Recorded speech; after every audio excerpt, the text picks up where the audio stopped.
बिहार में चुनाव की तारीखों का ऐलान हो गया है। ये चुनाव 2 चरणों में होंगे। 6 और 11 नवंबर को वोट डाले जाएंगे और 14 नवंबर को वोटों की गिनती होगी। केंद्रीय चुनाव आयुक्त ज्ञानेश कुमार ने कहा, बिहार चुनाव में 17 नए कदम उठाए जा रहे हैं जो बाद में पूरे देश में लागू किए जाएंगे। उन्होंने कहा कि पोलिंग स्टेशन से ठीक बाहर मतदाता अपना मोबाइल जमा करा सकते हैं, जिन्हें वोट डालने के बाद वो वापस ले सकते हैं।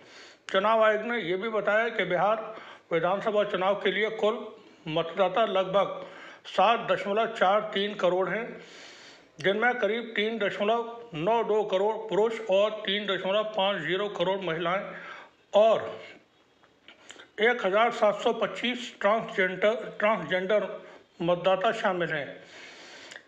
इनमें 14 लाख से ज़्यादा ऐसे मतदाता हैं जो पहली बार वोट डालेंगे।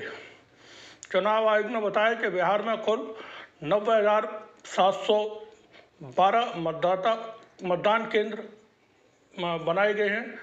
इनमें से 76,801 ग्रामीण इलाकों में और 13,911 शहरी इलाकों में हैं। हर मतदान केंद्र पर औसतन 818 मतदाता होंगे। सभी केंद्रों पर 100% बैरिकेडिंग की व्यवस्था की गई है। इनमें 1,350 मॉडल मतदान केंद्र होंगे। 1,044 महिलाओं द्वारा संचालित केंद्र, 292 दिव्यांग मतदाताओं के प्रबंध वाले केंद्र और 38 युवाओं द्वारा संचालित केंद्र शामिल हैं। आज ये चुनाव आयोग की तरफ से प्रेस वार्ता की गई। इसकी शुरुआत में चुनाव आयुक्त ज्ञानेश कुमार ने कहा कि बिहार में सफलता के लिए SIR की प्रक्रिया पूरी हुई है। बिहार में विधानसभा चुनाव से कुछ महीने पहले चुनाव आयोग ने ये SIR शुरू किया था, जिसकी टाइमिंग को लेकर के विपक्षी दलों ने कई सारे सवाल खड़े किए थे, जबकि चुनाव आयोग ने इसे वोटर लिस्ट को दुरुस्त करने की प्रक्रिया करार दिया था। अब ये बिहार में चुनाव जो होने जा रहे हैं, उसमें आधार कार्ड को लेकर के भी कुछ बातें हैं। आधार कार्ड से जुड़े एक सवाल के जवाब में मुख्य चुनाव आयुक्त ज्ञानेश कुमार ने कहा, सुप्रीम कोर्ट के कई आदेश के मुताबिक आधार एक्ट के तहत न तो इसे जन्म तिथि का प्रमाण माना जा सकता है, न निवास का और न नागरिकता का। आधार केवल पहचान का प्रमाण है, नागरिकता या जन्म का नहीं।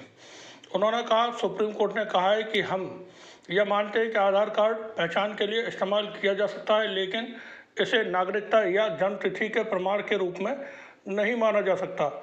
आधार एक्ट की धारा 9 में भी साफ लिखा है कि आधार किसी व्यक्ति की नागरिकता या निवास का प्रमाण नहीं है। इसलिए जो लोग 18 साल से ज़्यादा उम्र का प्रमाण देने के लिए केवल आधार कार्ड दिखाते हैं, उसके लिए यह पर्याप्त नहीं होगा। सुप्रीम कोर्ट के आदेश के तहत आधार कार्ड को पहचान पत्र के रूप में स्वीकार किया जा सकता है, लेकिन पात्रता या आयु से जुड़ी पुष्टि के लिए अन्य दस्तावेज भी आवश्यक होंगे।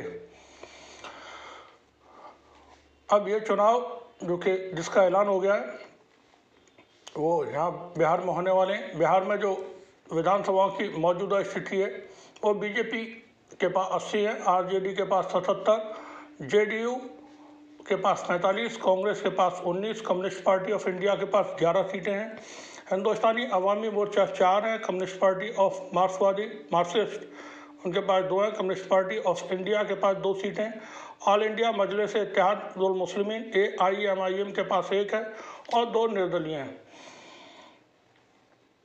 ये जो हमने बताया, ये 2025 की 24 जुलाई 2025 की स्थिति है।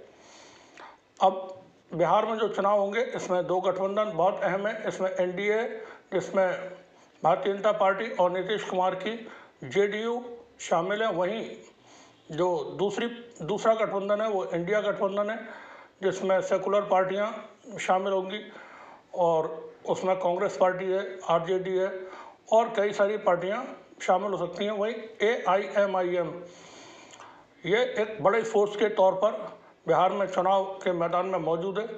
पिछली बार भी 4 सीटें AIMIM ने जीती थी और बाद में फिर उनके कुछ मेंबर्स जो हैं और दूसरे दलों में शामिल हो गए थे।